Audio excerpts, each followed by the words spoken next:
1115, August 20th, 2025, right now marks 1,385 hours of progress on the global horror simulation. Currently, it's been figured out how to create a height-based 3D fog of war system quickly in Unreal Engine 5, and this basically works by using a volume material and just checking the player's position and then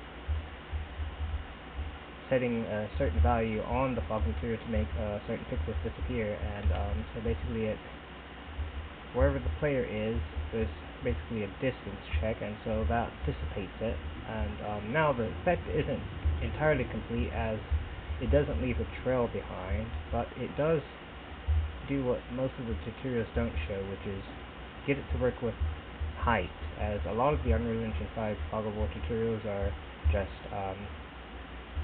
2D planes, which is good for something like an RTS, but like a real-time strategy game, but for something like with verticality and height, that doesn't really work out so well. And this isn't complex. There's like pretty much no complex algorithms here, just really two blueprints, one for the material and another for the height, well, for checking the player's position.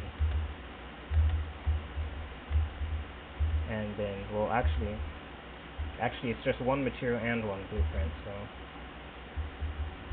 So yeah, the intention going forward is to try and figure out how to leave the trail, which materials aren't really meant for storing like vast arrays that can be dynamic. As if there was to be a squad controlled game where there were like multiple different units that could be selected, that would be sort of hard to do with materials alone. So the intention going forward is to try and look into volume textures and sort of figure out a way to read and write values that can be persisted over frames in order to leave a trail behind and get a full-fledged 3D height-based fog of war system working.